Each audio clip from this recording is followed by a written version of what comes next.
everybody. Today the session what we are going to conduct is overcoming anxiety and depression. मैं हूँ अमी अंतरध्वनि से और आज हमारे साथ डॉक्टर इति शुक्ला जुड़े हुए हैं जो एक कंसल्टेंट साइकोलॉजिस्ट है स्टर्लिंग हॉस्पिटल के साथ. उनका 25 इयर्स का एक्सपीरियंस है जो आज वो हमारे साथ शेयर करेंगे. अलग अलग फील्ड में, कॉर्पोरेट सेक्टर है, एजुकेशनल है, हॉस्पिटल्स में, सब जगह पे. Welcome ma'am to the session. और डॉक्टर अविनाश है, वो एक IRA के वेब मास्टर है. वो इंडियन रूमेटोलॉजी एसोसिएशन के साथ और एसोसिएट असिस्टेंट प्रोफेसर है SMS हॉस्पिटल और कॉलेज. वो जयपुर से है. तो जयपुर से डॉक्टर अविनाश, वेलकम आपको भी अंतर्ध्वनि की ओर से. Thank you. Over to you doctor Avinash. So again hi, hello everyone and आने के लिए शुक्रिया. मैं पूरी कोशिश करूंगा ज़्यादातर हिंदी में बोलूं, थोड़ा सा डिफिकल्ट हो जाता है आजकल. एंड अंतर्ध्वनि ग्रुप का भी we are thankful to them, क्योंकि इस तरह से सबको एक साथ इकट्ठा करना और लाना it's not easy. Specially topic ऐसा है जिसमें लोगों को वैसे भी बहुत संकोच और थोड़ा सा स्टिग्मा रहता है. मैंने अपनी पहली स्लाइड का टाइटल आर यू अलोन करके रखने की सोचा, क्योंकि ये आई थिंक थॉट हम हर किसी के दिमाग में आता है कि ये बीमारी क्या मुझे ही है या मैं ही इस बीमारी के बारे में ज़्यादा सोच रहा हूँ. उसका जोड़ तो अच्छा लग रहा है, उसका जोड़ खराब लग रहा है, फिर मैं ज़्यादा दुखी हूँ कि वो ज़्यादा दुखी है. तो इस तरह के कई सारे सवाल दिमाग में घूमते रहते हैं और इसमें कोई बुराई नहीं है अगर ऐसे सवाल आ रहे हैं. तो इसका मतलब आप सोच रहे हैं, मतलब आप चुपचाप नहीं बैठे हैं, कुछ तो कहीं ना कहीं दिमाग लगा रहे हैं. और तो सबसे पहले इनसे शुरुआत करते हैं. आई थिंक पता नहीं कितने लोगों को पता है, this is famous WWE star और अभी मूवीज भी बहुत करते हैं, rock. And he also went into depression. इनका भी एक साइकिल आया था जब वो डिप्रेस हुए थे और इनको देख के लगता है इतनी बढ़िया बॉडी है, इनकी बैक भी इतनी अच्छी है, फूलों में भी दर्द तो नहीं होता होगा, पर फिर भी क्यों दुखी हुए. सेम चीज माइकल फेल्प्स को देखेंगे आप कि इन्होंने 28 से ज्यादा गोल्ड मेडल जीते हैं और फिर भी दुखी. एंड यही इट डजंट एंड हियर, ये यहाँ पे खत्म नहीं होता. और the heroines which I like, ये लोग भी अब कभी ना कभी अपने एक डिप्रेशन के साइकिल में गए थे. तो ये हमें क्या बताता है? ये हमें सिर्फ ये बोलता है कि डिप्रेशन डज नॉट डिस्क्रिमिनेट. मतलब अवसाद किसी को भी हो सकता है, चाहे स्पॉन्डिलाइटिस हो या ना हो. तो आप लोगों को तो एक दर्द की ऐसी बीमारी है जिसमें काफ़ी दवा लेनी पड़ती है, हमारे लेक्चर सुनने पड़ते हैं, जब भी आओगे दवा क्यों नहीं ली, दवा क्यों नहीं ली. हमारे लिए कितना आसान है डांटना. और मुझे खुद को अगर जैसे हाइपोथायराइड है और मुझे रोज सुबह खाली पेट वाली दवा लेनी पड़ती है, 2 बार 3 बार हफ्ते में मैं भूल जाता हूँ. तो हम समझ सकते हैं कि कितना मुश्किल है बीमारी के साथ रहना और उसको टैकल करना और टाइम पे दवा लेना, है ना. ये हमारी तरह नहीं है डिप्रेशन. ये नहीं देखता कौन अमीर है कौन गरीब है, किसको लक्षण है नहीं है, ये किसी को भी हो सकता है. तो इसलिए इससे ज्यादा घबराना या संकोच करना अच्छी बात नहीं है, है ना.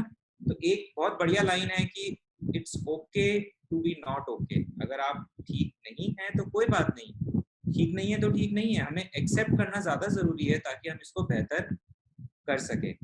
और इनफैक्ट आप देखेंगे, आप मुझे बीच में कहीं भी अगर कुछ चीज हो जो ना समझ में आए रोक सकते हैं. डिप्रेशन पूरे वर्ल्ड में 26 करोड़ से ज्यादा लोगों को असर कर चुका है 2017 में.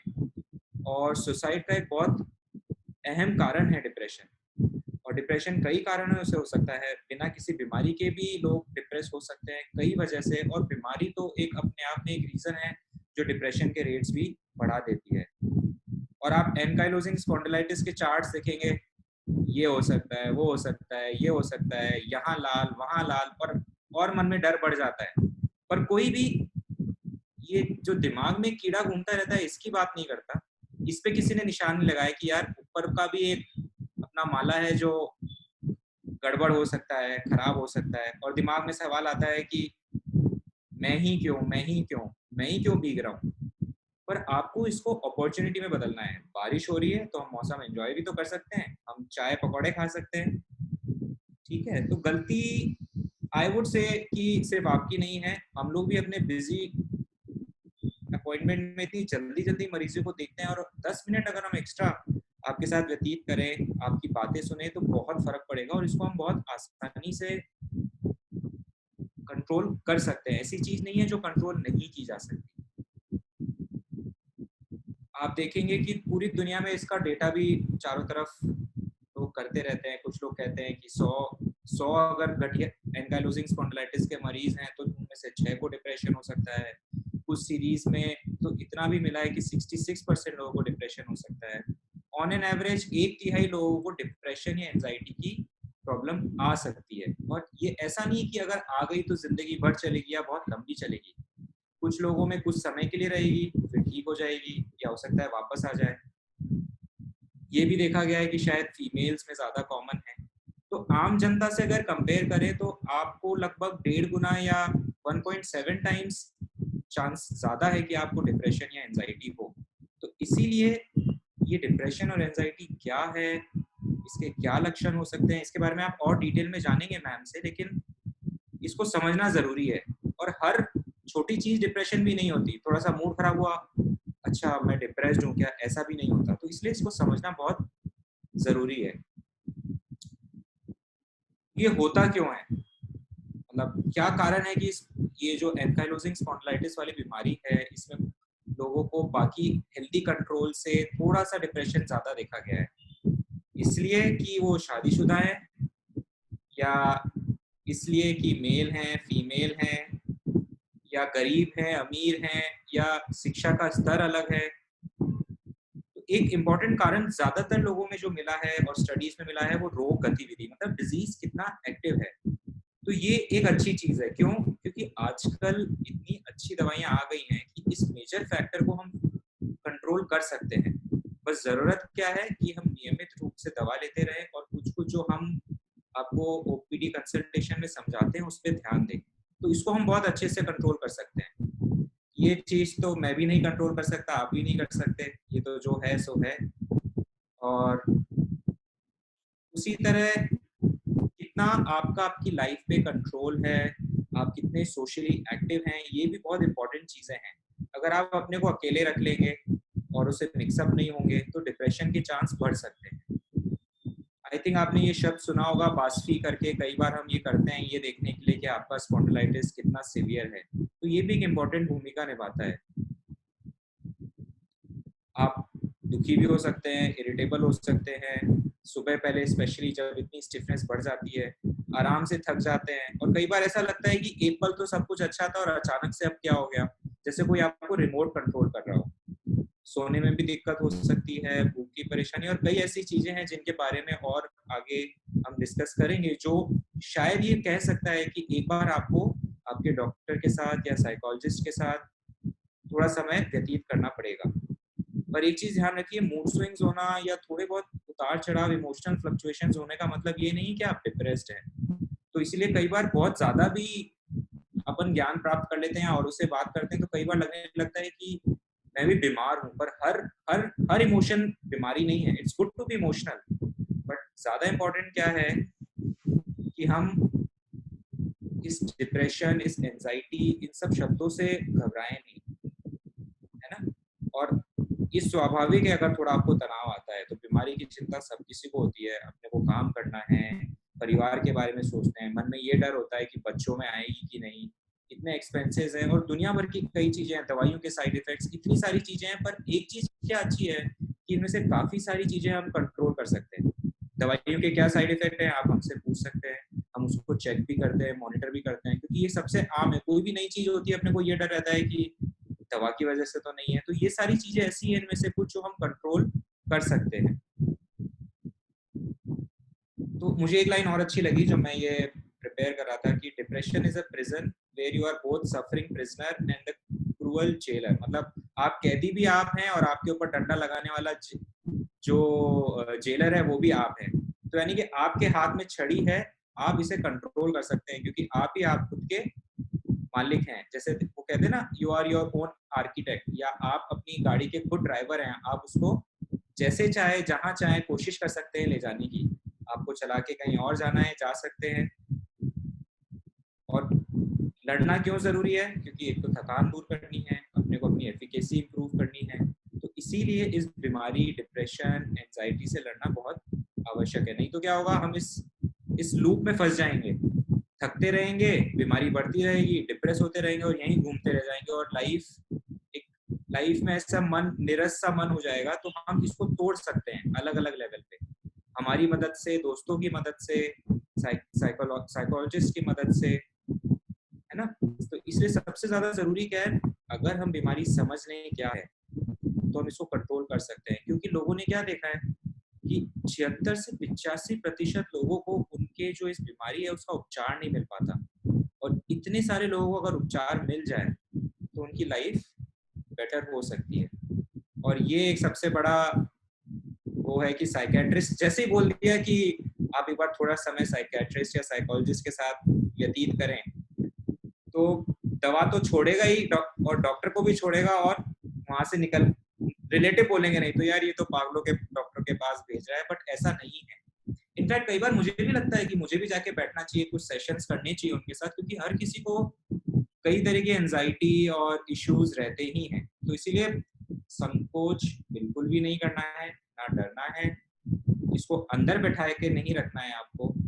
यू शुड ओपन अप, आप शेयर करो, बातचीत करो, दोस्त बनाओ, लोगों से मिलो, अकेले मत रहो, और बीमारी का कंट्रोल करो। क्योंकि डिप्रेशन आपकी कमजोरी नहीं है, जो लोग आपको कहते हैं और महसूस कराते हैं आप वो नहीं है, आप जो खुद से अंदर से महसूस करते हैं उसको बेहतर करना है। आपको 4 लोगों की बातें सुन के कि आपको बार बार बोल रहा है आप डिप्रेस्ड हो, आप दुखी रहते हो, उस पर फोकस नहीं करना है।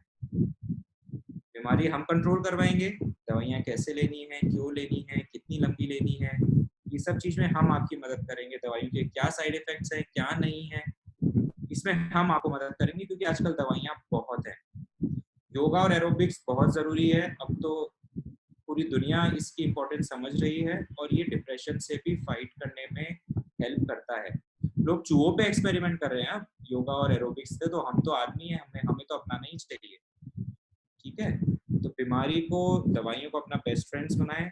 और आजकल टेक्नोलॉजी की वजह से, और जब भी आप ओपीडी में भी जा रहे हैं, ये सपोर्ट ग्रुप्स की इतनी इंपॉर्टेंस हो गई है कि आप एक दूसरे से बात जब करेंगे ना, तब आपको रियलाइज होगा यार हाँ वो भी वैसा ही सोच रहा है, तो ये विचार आ सकता है मन में, चलेगा, कोई दिक्कत नहीं है, उसको कंट्रोल कर सकते हैं। और लाइफ में कोई ना कोई ऑब्जेक्टिव बना लें। बहुत बार अगर हम कोई लाइफ में ऑब्जेक्टिव फिक्स कर लेते हैं ना, तो बाकी चीजों से ध्यान हट जाता है। जैसे मैंने सोच लिया कि मुझे अपने बेटे या बेटी को अच्छा पढ़ाना है, ये करना है, तो अपने आप दिमाग इतना फोकस्ड हो जाएगा कि बाकी चीजों से, टेंशन से, एंजाइटी से दिमाग हटने लगेगा। लेक्चर देना आसान है, बट लेकिन यही सच है और यही करना पड़ेगा। एंड हमसे बातचीत करें, हमारा दिमाग खाए, हमसे 4 बार पूछे, 100 बार पूछे, पर पूछे। एंड मैं ये 2 स्लाइड्स के साथ एंड करूंगा। He is a famous astronaut who went into severe depression, but जैसे मैंने बोला डिप्रेशन आपकी वीकनेस नहीं है, इसने अपने ही डिप्रेशन को अपना हथियार बनाया, and he became the chairman of national mental health association. तो कई सारे ऐसे पर्सनालिटीज हैं जिनके बारे में आप पढ़ेंगे तो आपको अच्छा लगेगा, मोटिवेशन मिलेगा। तो ये ध्यान रखिए, he who has a why to live can bear almost anyhow। जिसके पास कुछ ना कुछ रीजंस और हेल्प और लोगों की मदद करने के विचार हैं मन में, तो चाहे कितनी भी प्रॉब्लम आ जाए, he or she can really fight it out and survive। Thank you. एक और स्लाइड है। हाँ, सवाल आपको पूछने हैं, बीमारी कंट्रोल करनी है तो अपने आप एंजाइटी और डिप्रेशन कम होगा। ठीक है, ओवर टू यू अमी। Perfect. Thank you, Dr. Avinash. Iti ma'am, all yours. Yes. So I will share my screen. Yes. So आप सभी दोस्तों को मेरा नमस्कार। और आप लोगों की जो तकलीफ है उसको समझने के लिए पहले तो मैं ये कहूंगी कि अगर आप में से जितने भी लोगों को एएस है और आप लोग अगर ये समझते हैं कि जैसे डॉक्टर अविनाश ने भी कहा कि अगर हम अपनी कोई भी प्रॉब्लम को एक्सेप्ट कर लेते हैं तो मैं कहूंगी कि 90% प्रॉब्लम आपकी कम हो जाती है एज अ साइकोलॉजिस्ट, राइट। जब तक हम डिनायल मोड में रहते हैं ना कि मुझे क्यों हो गया या ये मेरे साथ में क्यों हो रहा है, ये सब बातें जब तक हम करते रहते हैं ना तब तक हमारी परेशानी भी बनी रहती है। तो कहीं भी अगर साइकोलॉजिकल प्रॉब्लम है या फिजिकल कोई भी डिफिकल्टी है तो सबसे अच्छा एक तरीका होता है कि पहले हम उसको एक्सेप्ट कर लें कि हाँ भाई मुझे एएस हो गया, मुझे एंकिलोजिंग स्पॉन्डिलाइटिस हो गया है, ठीक है। अब अगर हो गया है तो क्या करें, तो क्या हम उसको बैठ के रोएंगे तो नहीं, सीधी बात है। हमको उसके साथ में जीना सीखना है, राइट। तो अब जीना कैसे सीखना है, उसके लिए सबसे बड़ी बात होती है कि हमारी मेंटल हेल्थ कैसी है। अगर हम मानसिक रूप से स्वस्थ है, अगर हमारा हम कहते हैं कि हमारे अंदर जो क्षमता है परेशानियों को झेलने की या उसको सामना करने की, तो उसको हम कहते हैं मेंटल हेल्थ। मेंटल हेल्थ का मतलब होता है कि किस तरह से हम अपना पूरा जो जो अपनी जो दिनचर्या है हम कैसे उसको बिताते हैं, हम अपना काम कैसे करते हैं, जिसको मैंने लिखा है रिजल्टिंग इन प्रोडक्टिव एक्टिविटीज। जो हमारी दिनचर्या है उसके सिवाय हम पूरे दिन में क्या क्या कर लेते हैं, हम क्या कर सकते हैं और हमें क्या करना चाहिए, ये सब चीज पे हमको ध्यान देना होता है। वो होता है हमारी मानसिक क्षमता। उसके बाद होता है हमारे तमाम रिश्ते, रिलेशनशिप्स की जो हम बात करते हैं विद अदर पीपल, उसमें होते हैं हमारे घर के लोग, हमारे माता पिता, भाई बहन, पति पत्नी या और फ्रेंड्स, हमारे ऑफिस के लोग, तमाम लोगों के साथ में हमारा रिश्ता कैसा है। क्या हम चिड़चिड़े स्वभाव के हो गए हैं, क्या हम बहुत गुस्सा करते हैं, क्या हम हर छोटी छोटी बात में रोने बैठ जाते हैं, या हम किसी से बात ही नहीं करते हैं, हमको लगता है कि इसको समझ में कहाँ आता है, क्या फायदा इससे बात करके। तो ये सारे जो रिश्ते होते हैं वो भी हमें निभाने होते हैं। उसके बाद होता है ability to adapt to changes, यानी हमारी जिंदगी में रोज कई बार ऐसे बहुत सारे ऐसे मौके आएंगे जहां पर हमको अलग अलग सिचुएशन का सामना करना पड़ता है, राइट। पर्सनल लाइफ में भी, फिजिकल हेल्थ में, मेंटल हेल्थ में, तो इसकी हमारी क्षमता कैसी है, हम कैसे उसको कोप अप कर लेते हैं। अगर कोई जिंदगी में कोई स्ट्रेस आ गया तो क्या मैं उसको समझ के उसको हेल्प, उसको मैं से बाहर निकल सकती हूँ या नहीं निकल सकती हूँ, कि मैं उसी में फंसी रह जाती हूँ। उसको हम कहते हैं मेंटल हेल्थ, राइट। अगर हमारी मेंटल हेल्थ को हमको समझना है, हमें हर परेशानी में से अब उसमें से बाहर निकलना है, तो ये सारी चीजें हमें करते रहना है और लाइफ लॉन्ग करना है कि हमारी ये वाली जो चीजें हैं रोजमर्रा के काम है उसके सिवाय और भी कुछ करना है, रिश्ते भी बना के रखने हैं और हर हालात में अपने आप को खुश रखना है ताकि हम चैलेंजेस को फेस कर सके। Life is full of challenges, यहाँ पर कभी भी ये नहीं होना है कि अगर ये मेरा प्रॉब्लम खत्म हो गया तो मैं खुश हो जाऊंगा, मैं खुश हो जाऊंगी, ऐसा कभी होना ही नहीं है। बिकॉज लाइफ एक प्रॉब्लम खत्म होगा, चुपके से पीछे से दूसरा प्रॉब्लम आ जाने वाला है, तो आपको सामना करना है। अब समझते हैं कि साइकेट्रिस्ट और साइकोलॉजिस्ट में फर्क क्या है। बहुत से लोगों को पता नहीं होता है कि साइकेट्रिस्ट आखिर किस भूत का नाम है, राइट। साइकेट्रिस्ट एक्चुअली एक मेडिकल पर्सन होता है जो दवाइयां देता है कोई भी साइकोलॉजिकल या मेंटल डिसऑर्डर के लिए। दवाइयों के जरिए आपके परेशानियों का इलाज होता है।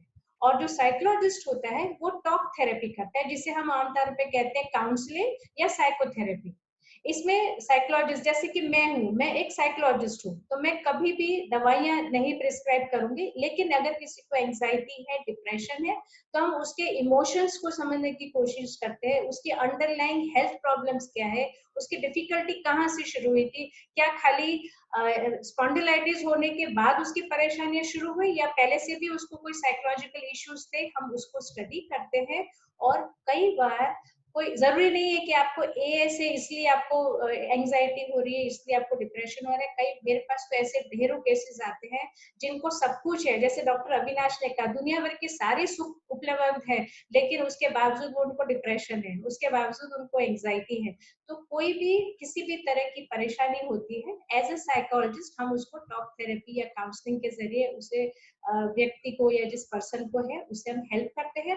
और अगर ऐसा लगता है कि नहीं इसकी एंजाइटी डिप्रेशन कुछ ज्यादा हाई लेवल तक चला गया है, राइट, तो फिर हम उसको साइकेट्रिस्ट के पास रिफर करते हैं, क्योंकि कई दोनों चीजों की जरूरत होती है, दवाइयों की भी और काउंसलिंग सेशंस की भी। तो वो पेशेंट को हम जल्दी से प्रॉब्लम में से बाहर निकाल लेते हैं। अब यहाँ पर एक बात मैं और कहूंगी कि अगर किसी को एंजाइटी या डिप्रेशन या और भी कोई तमाम तरह के मेंटल डिसऑर्डर है, हम तो यहाँ पर सिर्फ 2 टॉपिक पे बात कर रहे हैं, लेकिन अगर पेशेंट हमारे पास पहले ही थोड़ा सा आ जाता है, जब वो समझ लेता है कि हाँ मुझे कुछ साइकोलॉजिकल प्रॉब्लम हो रही है, तो अगर वो पहले वाले स्टेज में हमारे पास आता है तो सिर्फ साइकोथेरेपी से हम उसे बहुत जल्दी बाहर निकाल लेते हैं। लेकिन जैसा कि हमारे समाज में है, हम साइकेट्रिस्ट और साइकोलॉजिस्ट के पास जाने से ही डरते हैं। हमको लगता है अरे मैं पागल थोड़ी हूँ, मैं क्यों चला जाऊं या मैं क्यों चली जाऊं, इसलिए हमारी वो प्रॉब्लम बढ़ जाती है और फिर हमको मजबूरन कई बार पेशेंट को दवाइयों पे भी रखना पड़ता है और साइकोथेरेपी भी साइड बाय साइड चलती है। ओके, तो ये एक फर्क है साइकोलॉजिस्ट और साइकियाट्रिस्ट में। हमारे जो सेशंस होते हैं साइकोथेरेपी के, वो हमेशा 50 से 60 मिनट तक, एक घंटे हमारी एक पर्सन के साथ में बातचीत चलती है। हम उसकी पूरी प्रॉब्लम को समझने की कोशिश करते हैं। हर सेशन हमारा एक घंटे का होता है। पर सेशन हमारे पेशेंट के मतलब उसके जितने भी इमोशनल प्रॉब्लम्स है उसके अंदर, उसको जो भी मन में जितनी भी बातें हैं वो सब हम उसकी सुन लेते हैं और फिर हम उसे बताते हैं कि भाई अब आप क्या करें कि आप अपनी परेशानी से बाहर निकल सके। ये एक खास फर्क होता है। अब जैसा कि आप सभी, क्योंकि एंकिलोजिंग स्पॉन्डिलाइटिस से जूझ रहे हैं, आपको बहुत सारी परेशानियां हैं, तो उसमें जैसे आपको तो मुझसे ज्यादा ही पता है क्योंकि आप लोगों को सूजन है, बहुत जगह पे तकलीफें हैं, जॉइंट्स दुख रहे हैं, शरीर का हर भाग कहीं ना कहीं कुछ न कुछ गड़बड़ हो रही है। कई पेशेंट्स को आंखों में भी प्रॉब्लम हो जाती है। कई बार कुछ ऐसे सीवियर केसेस होते हैं जहाँ पर कंट्रोल करना मुश्किल हो जाता है। सूजन इतनी ज्यादा हो सकती है कि आपको अलग अलग तरह के अलग अलग पेशेंट्स में अलग अलग के सिम्टम्स दिखाई पड़ते हैं। आप लोग तो उसमें से निकल रहे हैं, आप लोगों को ये वाली तकलीफ है तो मुझसे ज्यादा समझते हैं।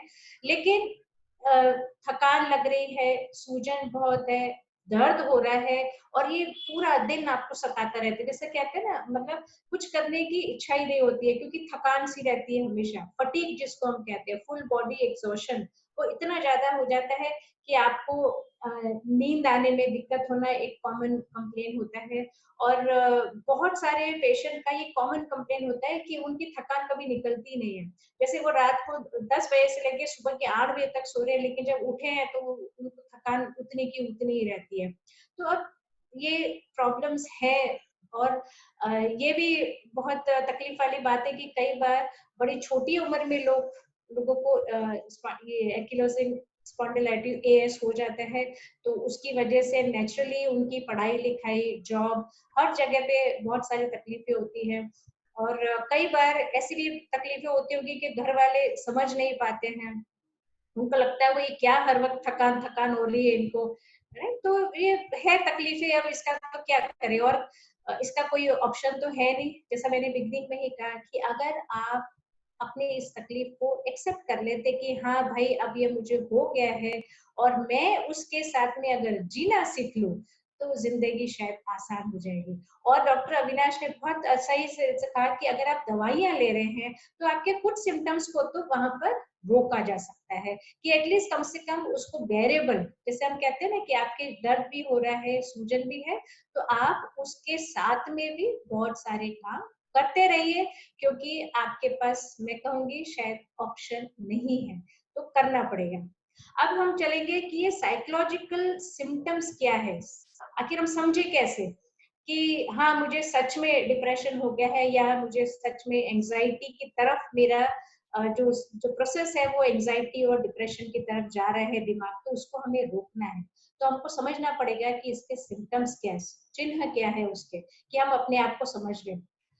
उदास रहना, कंफ्यूज थिंकिंग, एक्सेसिव फियर, बहुत ज्यादा डर और चिंताएं, आज क्या होगा, सुबह से चिंता कर रहे हैं कि अरे कल क्या होगा, मेरा फ्यूचर क्या है, बहुत से लोगों को ये चिंता रहती है, राइट। और मैं आपको ये कहूँ कि आपको तो एएस है इसलिए आप शायद चिंता करते हो, मैं तो अच्छे खासे लोगों को अंदर देखती हूँ सब कुछ है फिर भी चिंता करते रहते हैं कि अरे भविष्य में क्या होगा।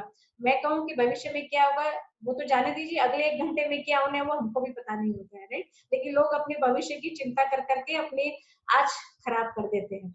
तो और विड्रॉल फ्रॉम फ्रेंड्स, यानी दोस्तों से, घर वालों से किसी से बातचीत नहीं करना, किसी काम में दिलचस्पी बिल्कुल भी नहीं लेना, बस सारा दिन यहाँ बैठे या वहां बैठे, या अगर कोई नौकरी पे जा रहे हैं या कोई पढ़ाई भी कर रहे हैं तो वो जैसे भी बस एक मुर्दा मन से कर लेते हैं कि चलो भाई करना पड़ेगा क्या करे, तो वो सब करते रहते हैं। और उनको जरा भी अगर किसी भी तरह का टेंशन होता है या लाइफ में कुछ स्ट्रेस आ जाता है तो वो उसको झेल नहीं पाते जरा भी, और उनको बहुत सारी दिक्कत होती है। और सबसे एंड में जाके आता है सुइसाइडल थॉट्स, मतलब फिर ऐसा लगता है कि अरे यार मुझे जीना ही नहीं है, चलो ना मरना ही अच्छा है सबसे ज्यादा, तो वो आत्महत्या करने के विचार करते हैं, राइट। यहाँ पर एक चीज मैं एम्फेसाइज करूंगी कि इसमें से मैंने जितने भी सिम्टम्स दिखाए हैं, feeling sad, confuse thinking, excessive fears, बहुत ज्यादा चिंता हो रही है, बहुत ज्यादा टेंशन हो रहा है, ये अगर कभी कभी हो रहा है तो इट्स एब्सोल्युटली ओके। इसका मतलब ये नहीं है कि हमको डिप्रेशन हो गया है, कि मुझे एंजाइटी हो रही है, नहीं। ये सारी जितने भी सिम्टम्स है सुसाइड को छोड़ के, राइट, लास्ट वाला छोड़ के, ये सभी को कभी ना कभी हो सकता है। कभी ना कभी हमको भी एज अ साइकोलॉजिस्ट हमको भी कभी कभी टेंशन हो जाता है, यार कैसे झेलेंगे, इतना सारा काम है कैसे पूरा करेंगे, कई बार स्ट्रेस हमको भी हो जाता है। But that does not mean कि हमको एंजाइटी या डिप्रेशन हो गया है। लेकिन हाँ, अगर ये वाले सिम्टम्स आपके कंटिन्यूसली 3 वीक्स तक रहते हैं, राइट, आप इसमें से बाहर ही नहीं निकल पा रहे हो, आपकी उदासी में से आप बाहर ही नहीं निकल पाते हो, आपको कोई जोक सुना रहा है तब भी आप ऐसे चुपचाप बैठे हो, आपके चेहरे पे एक मुस्कुराहट भी नहीं आती है, आपको कोई डायरेक्शन दे रहा है लेकिन आप फिर भी वो आपकी थिंकिंग जो है, आपके सोचने समझने की जो क्षमता है उसमें आप फिर भी कुछ समझ नहीं पा रहे हो, आपको लगता है नहीं बस दुनिया तो मेरी खत्म हो गई, यहाँ पर कुछ नहीं है, तब हम कहते हैं कि हाँ आप एंजाइटी की तरफ और डिप्रेशन की तरफ आपका सिम्टम्स बढ़ रहा है धीरे धीरे करके, और इसे आपको रोकना पड़ेगा। अब स्पेसिफिकली एंजाइटी के सिम्टम्स क्या होते हैं हम उसको समझे। सो व्हेन जब ये बहुत ज्यादा एंजाइटी अगर बढ़ जाती है, एक्सेसिव हो जाता है कुछ भी, तो हम उसको कहते हैं, कुछ लोगों के अंदर फिर पैनिक अटैक पे वो it leads to panic attack. अगर एंजाइटी को जैसे आपने समझा नहीं, आपने उसका कोई ट्रीटमेंट नहीं लिया, आपने उसके लिए कोई, हम कहते हैं ना प्रिवेंटिव मेजर्स, अगर उसको आप समझते नहीं हो, उसको आप अपने लिए अपने अंदर से उसको हटाने की कोशिश नहीं करते हो, तो कुछ लोगों में वो पैनिक अटैक होता है। जरूरी नहीं है कि हर पेशेंट को जिसको एंजाइटी है उसको सबको पैनिक होगा, ऐसा नहीं है। पैनिक अटैक में क्या होता है कि वो जो पेशेंट होता है जिसको पैनिक आ रहे होते हैं, वो इतना ज्यादा घबरा जाता है कोई सिचुएशन को देखकर कि वो एक जगह खड़ा नहीं रह सकता है। वो लोग कई बार ऐसा होता है कि भरे रास्ते में ऐसे गिर जाते हैं, ऐसा लगता है जैसे उसको हार्ट अटैक आ रहा है, राइट। लेकिन कई बार वो पैनिक अटैक होता है। जैसे मेरे प्रैक्टिस में कई बार ऐसा होता है कि बहुत सारे पेशेंट आते हैं, फिर वो उसको हार्ट कार्डियोलॉजी डिपार्टमेंट में ले जाया जाता है कि अरे इसको तो हार्ट अटैक आया, उनका पूरा ईसीजी और तमाम चीजें हो जाती है, सारे चेकअप हो जाते हैं, पता चलता है नहीं बॉडी में कोई प्रॉब्लम नहीं है, पेशेंट को पैनिक अटैक आया था। और उसके बाद वो पेशेंट को फिर मेरे पास साइकोथेरेपी के लिए भेजा जाता है, क्योंकि सिम्टम्स ओवरलैपिंग हो जाते हैं यहाँ पर। और पेशेंट से जब बात करते हैं तब पता चलता है कि सालों से एंजाइटी की प्रॉब्लम थी, कभी उन्होंने किसी साइकोथेरेपिस्ट के पास नहीं गए, कभी साइकियाट्रिस्ट के पास नहीं गए, कभी ट्रीटमेंट नहीं लिया, और वो इतना एक्सेस में हो गया कि वो पैनिक अटैक बन गया। और जब वो सड़क पे, भरी सड़क पे गिर जाते हैं तो फिर उसको अलग तरह से लिया जाता है। तो ये समझना जरूरी है कि अगर कभी भी इस तरह की कोई भी साइकोलॉजिकल प्रॉब्लम हो रही है, जैसा मैंने पहले भी कहा है कि छोटी छोटी बातों के लिए भी साइकोलॉजिस्ट के पास आप आ सकते हैं। आपको इमोशनल डिफिकल्टी है, घर में झगड़े हो रहे हैं, या स्टूडेंट्स है जो मन लगा के पढ़ नहीं पा रहे हैं, गर्लफ्रेंड बॉयफ्रेंड की इश्यूज हो रहे हैं, या मैरिटल कॉन्फ्लिक्ट हो रहे हैं, घर में बहुत सारी फाइटिंग्स हो रही है, आपको नहीं पता कैसे सिचुएशन में से बाहर निकलना है, ये सारी इश्यूज को साइकोलॉजिस्ट सॉल्व करते हैं। आपको एक नए तरीका, नजरिया बताते हैं, आपको आपकी प्रॉब्लम में से बाहर निकलने के तरीके सीखने हैं। देखिए हम साइकोलॉजिस्ट है, डॉक्टर अविनाश रूमेटोलॉजिस्ट है, वो आपकी प्रॉब्लम हटा नहीं सकते, हम आपको आपकी प्रॉब्लम के साथ में जीना सिखा देते हैं, राइट। एज अ साइकोलॉजिस्ट मैं आपको ये सिखाऊंगी कि चलो कोई बात नहीं, आपकी लाइफ में इतने सारे प्रॉब्लम्स भी हो सकते हैं, लेकिन अगर आप अपने सोचने का तरीका बदल देंगे तो आपकी 90 से 99% प्रॉब्लम हट जाएगी। प्रॉब्लम्स तो थोड़ी बहुत हमेशा रहेगी, because we are human beings, हम इंसान हैं, हम प्रॉब्लम से भाग नहीं सकते। हमको प्रॉब्लम को उसके साथ में जीने की अपनी क्षमता बढ़ानी है, राइट। और वो उसको हम कहते हैं एबिलिटी टू कोप अप। हम कैसे सामना करेंगे उसका, जो हम सेशंस लेते हैं साइकोथेरेपी में, पेशेंट की सारी बातें सुनने समझने के बाद उसके जो भी प्रॉब्लम्स है, घर में है या खुद की प्रॉब्लम है, हम उसे ये समझाते हैं कि हम उसमें अब उसमें से वो बाहर कैसे निकले और उसका वो सामना कैसे करें, राइट। अब नेक्स्ट है डिप्रेशन। डिप्रेशन को कई बार लोग बड़े लूजली उसको यूज करते हैं, राइट। अरे मुझे तो डिप्रेशन हो गया था। नहीं, जिसको डिप्रेशन होता है ना, वो कहता ही नहीं है कि डिप्रेशन है मुझे, वो इस बात को मानने ही नहीं चाहते, क्योंकि उसे पता ही नहीं है डिप्रेशन क्या होता है। तो डिप्रेशन में कई बार बहुत सारे, वो बेसिकली एक मूड डिसऑर्डर होता है, जिसमें सबसे बड़ी जो फीलिंग होती है ना, वो होता है feeling of helpless and hopeless. वो जो व्यक्ति है वो सोचता है कि मेरी जो प्रॉब्लम है ना, बस वो तो एंड है और इसका कोई सॉल्यूशन नहीं है, मेरे पास इसमें से बाहर निकलने का कोई रास्ता ही नहीं है, मुझे तो बस ऐसे ही रहना है और बेस्ट होगा कि मैं अपने आप को यहाँ से, इस दुनिया से सीधा बाहर ही निकल लूं। वो जब डिप्रेशन एक लिमिट तक चला जाता है, तब उसका लास्ट स्टेज हम कहते हैं वो सुसाइडल होने लगता है। तो सैडनेस रहना, और मैंने जैसे पहले कहा, अगर ये सारे सिम्टम्स आपके जो है, जहाँ पर आप सोच नहीं पा रहे, ठीक तरह से बातचीत नहीं कर पा रहे, लोगों से मिलना नहीं चाहते, पूरी पूरी रात या तो आप जागते रह जाते हैं, सुबह जल्दी उठ जाते हैं, या ज्यादा सोते हैं, या कम खाने लगते हैं, या बहुत ज्यादा खाने लगते हैं, या आपकी जो फिजिकल एक्टिविटी है, राइट, वो एकदम से आपकी कम हो जाती है, आपको कुछ समझ में ही नहीं आता, आप हमेशा अजीब अजीब सा व्यवहार करने लगते हैं और आप किसी से बात भी नहीं करना चाहते, आप हमेशा कमरे में बंद रहना पसंद करते हैं। आपको कितना भी कोई बुलाए कि चलो मेरे साथ आ जाओ, आपको जवाब भी नहीं देना है, आपको बोलना भी नहीं है, आप अपने बारे में बताना भी नहीं चाहते हो, उसको हम कहते हैं डिप्रेशन।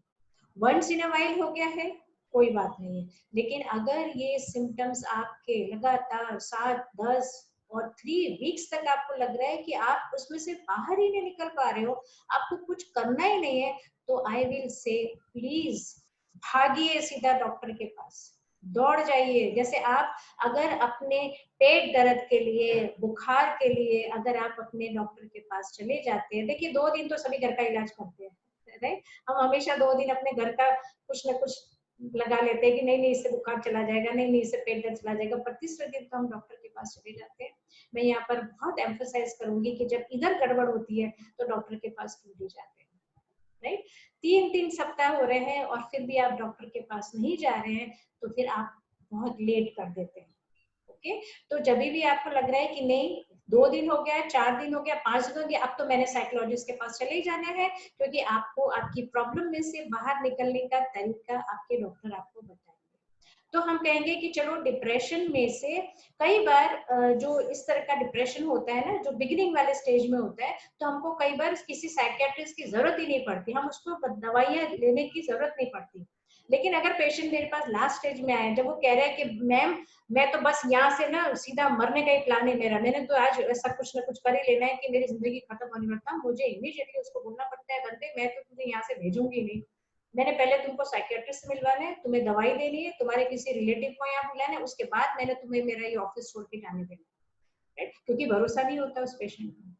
तो हमारे लिए बहुत जरूरी हो जाता है कि ऐसे हालात में हमको उसके रिलेटिव को इमीडिएटली इन्फॉर्म करना पड़ता है कि ये पेशेंट बड़ा खतरनाक मोड़ पे खड़ा है और उसको जब तक आप ले रहे नहीं आओगे मैंने अकेला नहीं भेजना, राइट।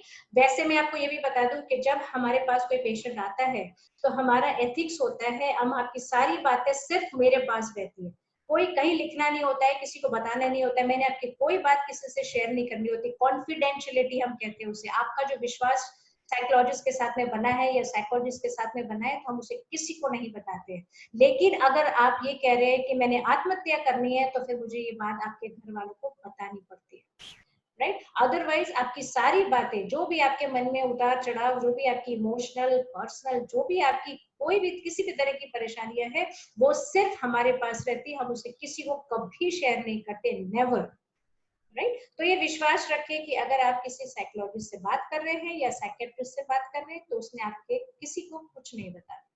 ओके, तो ये सिम्टम्स को अगर आप ध्यान में रखेंगे तो आप देखेंगे कि आपकी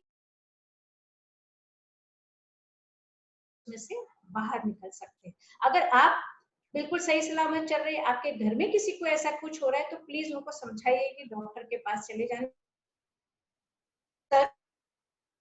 जैसे लोग कहते हैं ना, मैं पागल नहीं हूँ, जैसे डॉक्टर अविनाश ने भी कहा, पागल हम किसे कहते हैं?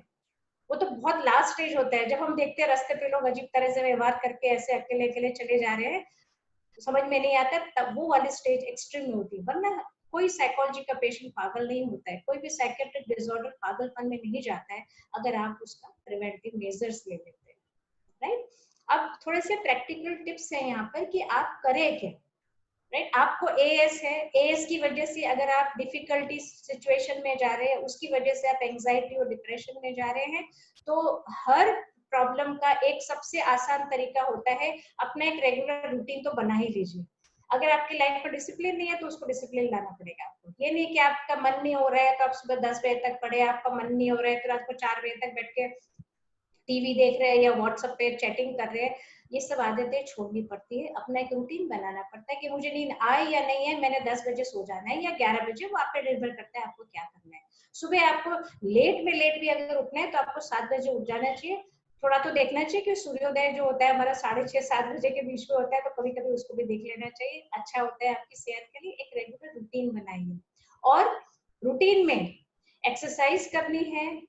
बोलते हैं ना, अपने आप को कई बार धक्का मारना पड़ता है, get up and get moving. कई बार मुझे पेशेंट कहते हैं मैम मन तो करता है करो, पर मैं मेरे को ऐसा होता है कि मैं से होता नहीं होता है। जैसे हम कहते हैं ना, आपकी कार आप चलाने जा रहे हैं और वो चल नहीं रही है, तो हम क्या करते हैं, हम उसके इग्निशन की को घुमाते हैं, फिर हम किसी 2000 को बोलते हैं जरा पीछे से धक्का भी लगाओ, फिर हमारी कार चलने लगती है, राइट। कई बार हमको ऐसा ही करना पड़ता है, हमारा मन नहीं कर रहा है लेकिन अपने आप को धक्का लगाना पड़ता है, और आपको उसके हिसाब से दवाइयों के साथ में मिलके अपने आप को किसी भी तरह से मोटिवेट करके एक रूटीन बनाइए और थोड़ा सा एक्सरसाइज करिए। यहाँ पर मैंने ये प्रेयर के बारे में नहीं लिखा है, अगर आप भगवान में विश्वास करते हैं या अगर नहीं भी करते हैं, राइट, यूनिवर्स है, उसके थोड़ा सा थैंक यू कहना सीखिए, थोड़ी सी प्रार्थना कीजिए। हमारी रिसर्च बताती है कि जो लोग रोज प्रेयर करते हैं, जो लोग रोज मेडिटेशन करते हैं, उनका जो हीलिंग प्रोसेस है ना, वो बाकी लोगों से 90% ज्यादा होता है। तो बहुत अच्छा होता है प्रार्थना करना, मेडिटेशन करना। ये आपकी सेहत को, आपकी जो मानसिक संतुलन की जो हम बात करते हैं, आपकी जो मानसिक क्षमता की हम बात करते हैं, उसको भी से बाहर निकलने के लिए या उसको ऊपर बढ़ाने के लिए, कोपिंग अप स्किल्स, वो इन दोनों चीजों से बहुत जल्दी जल्दी अच्छे होने के चांसेस बढ़ जाते हैं। हीलिंग प्रोसेस इन दो चीजों से अच्छे होते हैं। तो कोशिश करिए, अगर आपने कभी नहीं किया है तो जरूर कोशिश करिए। एएस के पेशेंट्स के लिए ये स्विमिंग को मैंने देखा है कि इसका बहुत फायदा होता है। खैर अभी तो स्विमिंग के लिए मैं ही मना करूंगी, जब तक हमारा कोविड-19 यहाँ से बाहर नहीं निकल जाता है, पता नहीं कब निकलेगा, तभी तो स्विमिंग वगैरह आपको बंद रखना पड़ेगा, वरना इससे बहुत फायदे होते हैं। पर आप घर में बहुत सारी सेल्फ स्किल्स जो हम कहते हैं वो आप इम्प्रूव कर सकते हैं। अपने बारे में कुछ देखिए, आप कैसे क्या नया नया सीख सकते हैं। अगर आप घर में है, आपका वर्क फ्रॉम होम चल रहा है या नहीं भी चल रहा है, या आप स्टूडेंट है, या जो भी परेशानियां हैं, अपने आप को मोटिवेटेड रखना बहुत जरूरी है। आपकी खुद की कोई हॉबी होगी, कोई शौक होगा। बहुत से लोगों को सिंगिंग अच्छा लगता है, डांसिंग अच्छा लगता है, पेंटिंग है, राइटिंग है, क्रिएटिव ओपन एंडेड स्टोरीज है, पजल सॉल्व करिए। देखिए अभी तो इंटरनेट का जमाना है, और नहीं भी था तो भी अब तो हमको इंटरनेट के सारे ही जीना पड़ रहा है। आजकल तो छोटे बच्चों की पढ़ाई भी इंटरनेट से हो रही है, राइट। सभी के पास स्मार्टफोन है या नहीं भी है, किसी भी तरह से अपने आप को इन्वॉल्व रखिए, अपने आप को ऐसा रखिए कि आपकी जो एक्टिविटीज जो है दिन में, आपका दिमाग ना पॉजिटिव डायरेक्शन में लाने के लिए अपने आप को इस तरह से बिजी आप रखेंगे तो आप खुश रहेंगे। और आपके जो भी डाउट्स हैं आपके एंकिलोजिंग स्पॉन्डिलाइटिस को लेके, उसके बारे में पूरा इंफॉर्मेशन लीजिए। डॉक्टर ने जैसे कहा अभी कि दिमाग खाइए डॉक्टर का, उसको समझ लीजिए कि आपकी क्या तकलीफ है, कितने लेवल की है, आपको क्या क्या करना है, किस हद तक आपको अपनी परेशानियों के साथ में जीना पड़ेगा, वो सब समझ लीजिए। क्योंकि जब आप उसको समझेंगे तो आप उसे एक्सेप्ट करेंगे, जब आप उसे एक्सेप्ट करेंगे तो आपके लिए थोड़ा सा जिंदगी थोड़ी सी आसान होने लगेगी और उसको आपको करना पड़ेगा। आप लोग, मैंने लिखा है जॉइन अ सपोर्ट ग्रुप, आप लोग ऑलरेडी एक सपोर्ट ग्रुप में आ चुके हैं, अच्छी बात है। एक दूसरे से जितना शेयर करेंगे उतनी आसानी से आप जी सकेंगे, राइट। ये थोड़े और सजेशंस हैं कि अपने स्ट्रेस को, जो क्रॉनिक इलनेस आपकी लाइफ में आ गया है, राइट, ये क्रॉनिक है, इसमें से आप शायद नहीं निकल पा रहे हैं या शायद निकलने के चांसेस भी कम होते हैं, लेकिन इसको झेलने की क्षमता, इसके साथ में जीने की क्षमता आप जरूर बढ़ा सकते हैं। आपकी मेंटल स्ट्रेंथ की जो हम बात करें, शुरू से मैं कह रही हूँ मेंटल स्ट्रेंथ, आपकी मानसिक क्षमता को बढ़ाएंगे तो आपके शरीर के जो तकलीफें हैं, जो सूजन चढ़ जाती है या दर्द होता रहता है, उसके साथ में जीने की आप आदत डाल लेंगे तो आपको टेंशन भी नहीं होगा या कम होगा और डिप्रेशन में जाने के चांसेस आपके कम हो जाएंगे। अपने मन को आपकी मनपसंद एक्टिविटीज में लगा के रखना है तो आप देखेंगे कि मन काफी अच्छा रहता है। रिलैक्सेशन एक्सरसाइजेस बहुत सारी होती है, रिलैक्सेशन टेक्निक अगर आप यूट्यूब में डाल के देखेंगे तो बहुत सारे रिलैक्सेशन टेक्निक्स बताए गए हैं। जो आपको अच्छा लगे उस पे आप उसको डाउनलोड करके रखिए या आप किसी से सीख लीजिए और ये बहुत अच्छा होता है। दिमाग भी शांत रहता है, शरीर भी शांत रहता है और एंजाइटी और डिप्रेशन के चांसेस कम हो जाते हैं। मेडिटेशन अगर आप लोगों ने कभी नहीं किया है तो शुरू कर दीजिए, बहुत अच्छा फायदा होता है उससे। माइंडफुलनेस एक नया टेक्निक है जहां पर आप जो भी काम करते हैं ना उसको पूरे मन लगा के दिमाग से शांति से करिए उसको। लोग क्या करते हैं आजकल, माइंडफुलनेस से बिल्कुल काम नहीं करते। एक टाइम पे 4 चीजों के बारे में उनके दिमाग में चल रहा है, जैसे यहाँ बैठे मेरा मेरा ये लेक्चर भी सुन रहे हैं, साइड साइड में ये भी सोच रहे हैं आज घर में खाना क्या पकना है या क्या खाना मिलने वाला है या अभी कल मुझे क्या करना है, रात को मुझे नींद आएगी, रात को मैंने टीवी में कौन सा सीरियल देखना है, वो भी साथ साथ में चल रहा होगा, राइट। तो उसको माइंडफुलनेस नहीं कहते। माइंडफुलनेस का मतलब आप जिस काम में लगे, जैसे मान लीजिए आप खाना खाने बैठे हैं तो एक एक और के साथ में उस चीज को फील करिए, उसे हम कहते हैं माइंडफुलनेस। उससे क्या होता है, आपका जो कंसंट्रेशन का लेवल होता है वो इम्प्रूव होने लगता है, आपका दिमाग शांत होने लगता है, राइट। ये सब करना भी बहुत जरूरी होता है। tai chi है, योगा है, बहुत ही पॉजिटिव इफेक्ट देखने में आए हैं। तो अभी मैं नहीं कह सकती आप कहाँ बाहर सीखने जाइए, पर आप घर में बैठ के जो भी सीख सकते हैं उसे जरूर सीखिए। ओके, किताबें पढ़ने की आदत रखिए, बहुत अच्छी आदत है, मन उससे हमेशा स्वस्थ और अच्छा रहता है। कॉमेडी प्रोग्राम्स देखिए, किताबें ऐसी पढ़ रहे हैं जिससे आपको हंसी आए तो आपको अच्छा लगेगा। और सबसे जरूरी कि इतना सब करने के बाद भी अगर आप नहीं कुछ कर पा रहे हैं तो प्लीज सीक प्रोफेशनल हेल्प। एक साइकोलॉजिस्ट या साइकेट्रिस्ट के पास जरूर जाइए। Seeking help shows your strength. अगर आप मदद मांग रहे हैं तो वो आपकी मानसिक क्षमता बताता है, आपकी कमजोरी नहीं। अगर आप हेल्प मांग रहे हैं इसका मतलब आपने पहला कदम उठा लिया, आप चाहते हैं कि मैं ठीक हो जाऊं, मैं अपनी जिंदगी को ढंग से जीऊं। उसे हम कहते हैं mental strength. Seeking help shows your strength and not the weakness, right. अब मेंटल हेल्थ आपके हाथ में है, आपकी प्रायोरिटी है और उसको साइलेंस में आपको नहीं जीना है। Make your mental health a priority, you don't have to struggle in silence. ऐसा मत सोचिए कि बस मैं अकेला हूँ, मुझे ऐसे जीना है, नहीं। It is just in your mind.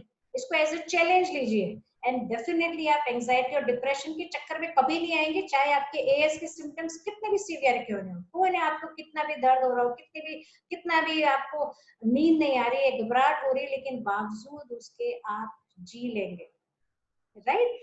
So all the best, take care. आप में से कुछ लोगों के प्रश्न भी थे मेरे पास। Yes ma'am.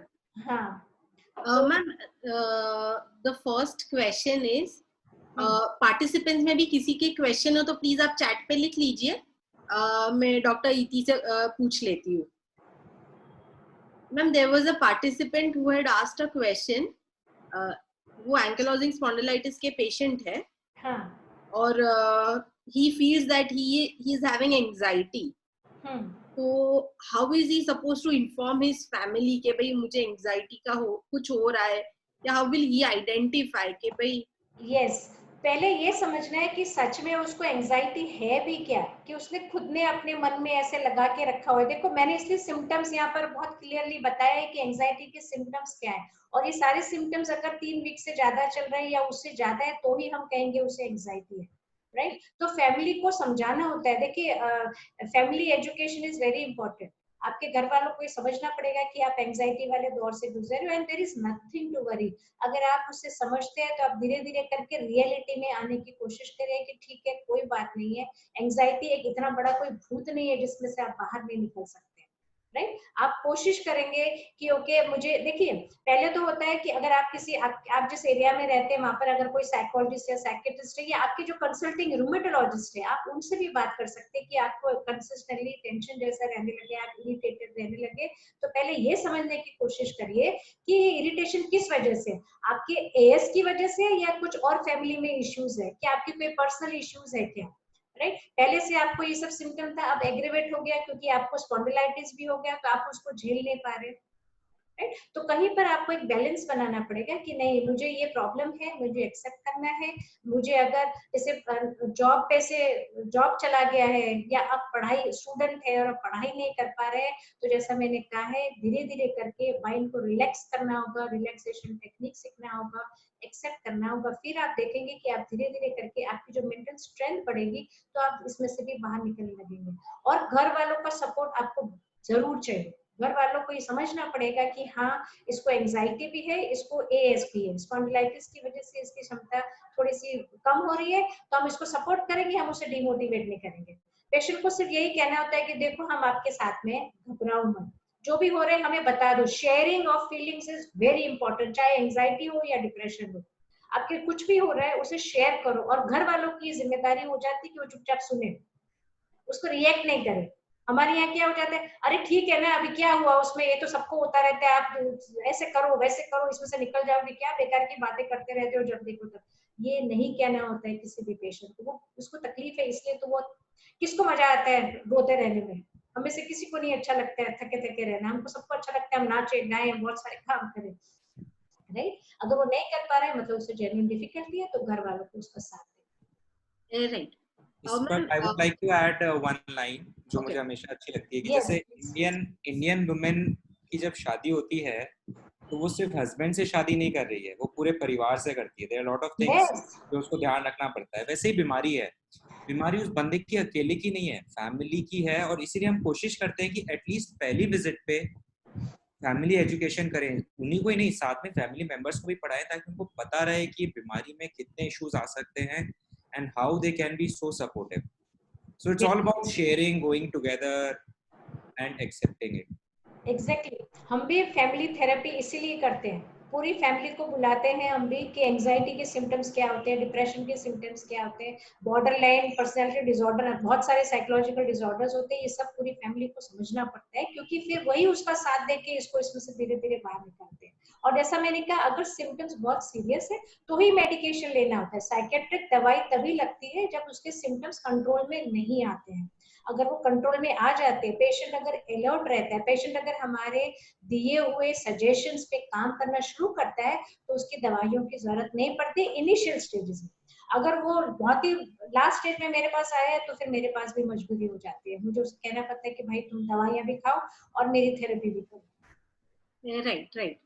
Ma'am, the one of the participant has asked that ankylosing spondylitis में posture change होता है over the period of time.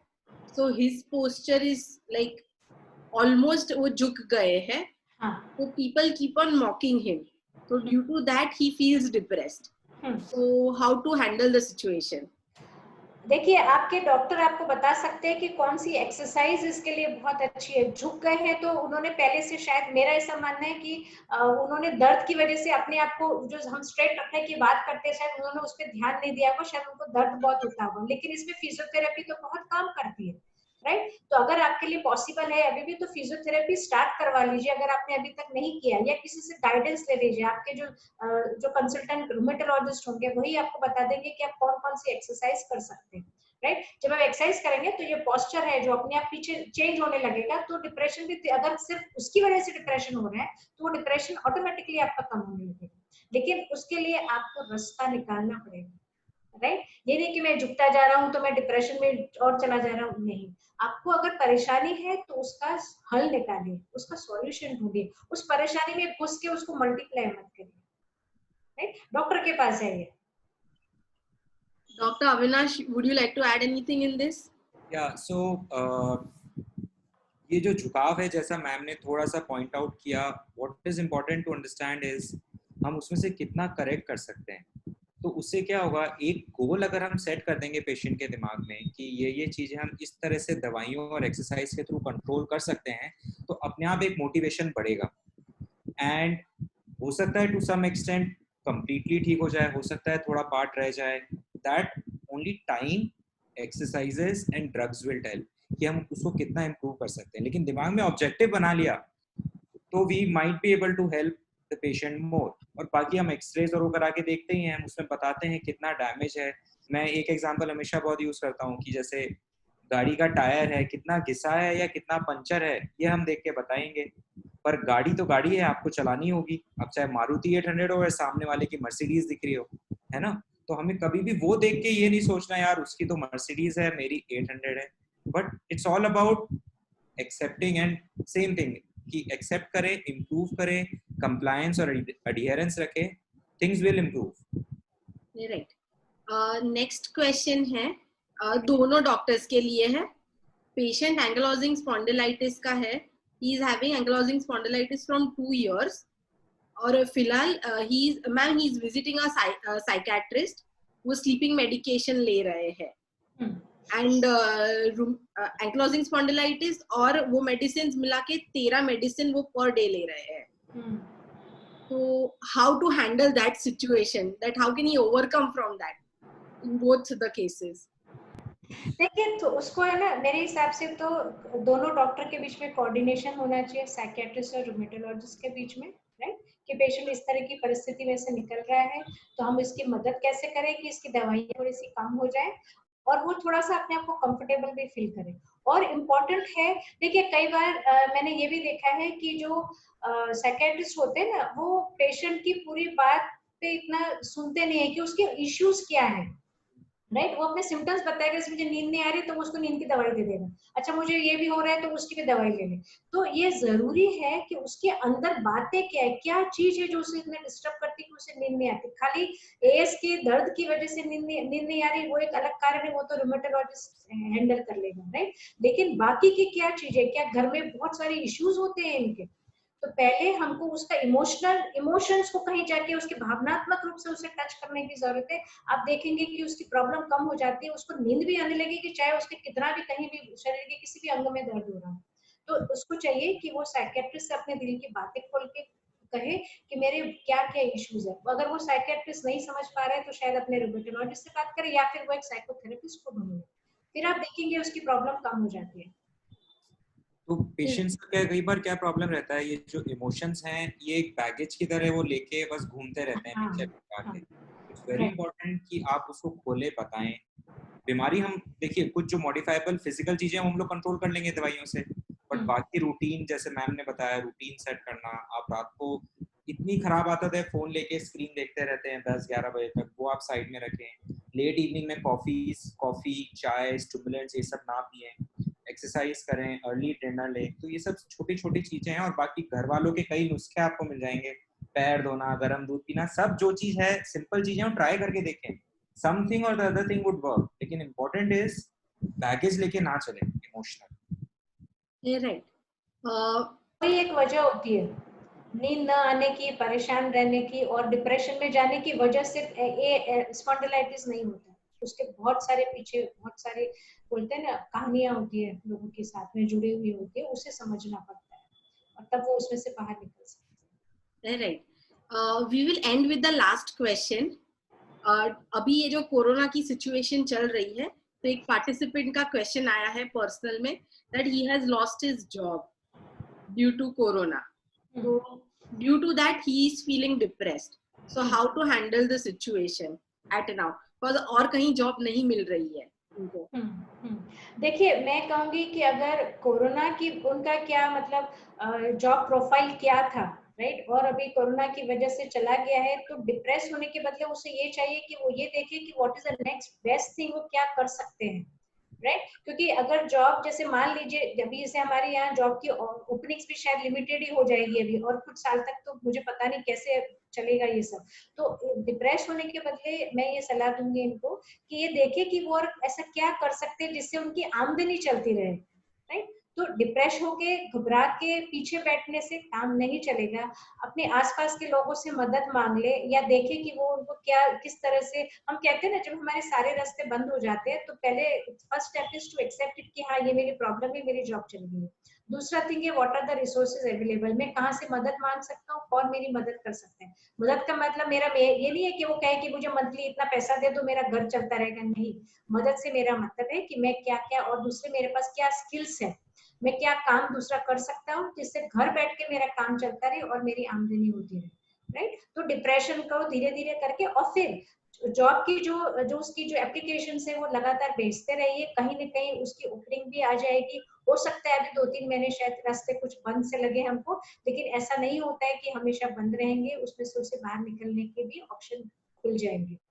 तो ये देखिए कि कहाँ से वो मदद मांग सकते हैं और कहाँ उन्हें मदद मिल सकती है। कई बार ना व्यक्ति को सिर्फ अपना सोचने का तरीका बदलना होता है। कई बार उसे थोड़ी सी हिम्मत करके लोगों से मदद मांगनी होती है। लोगों को क्या होता है, बड़ा संकोच होता है मदद मांगने में कि लोग मेरे बारे में क्या सोचेंगे, राइट। हमको भी लोगों के बारे में नहीं, अपने बारे में सोचना है कि मेरे तो आमदनी बंद है तो मैं कैसे क्या करूं, किससे मदद मांगू कि कोई मुझे काम पे रख ले या मुझे कोई काम दिलवा दे, या मैं अपनी स्किल डेवलप कर लूं तो अगले महीने से मुझे कुछ काम मिल जाए। राइट, सब कुछ हो सकता है। Right. Thank you, Iti ma'am. Thank you, Dr. Avinash, and all the participants. Thanks for joining. हम लोग चैट पे फीडबैक लिंक भेज रहे हैं ये सेशन के लिए, तो प्लीज आप सब फिल कीजिए. And there is a one good thing what I am sharing with everybody right now. अंतर्ध्वनि एंकलोजिंग स्पॉन्डिलाइटिस के पेशेंट्स के लिए योगा के सेशंस शुरू कर रही है इंटरनेशनल योग डे पे. That is on 21st of June. सो अगर किसी को जुड़ना है, ज्वाइन करना है, डिटेल्स लेनी है तो प्लीज आप अंतर्ध्वनि पे कॉल कीजिए या हमको मैसेज कीजिए. We will get back to you. Thank you everybody once again. Bye. Thank you and bye.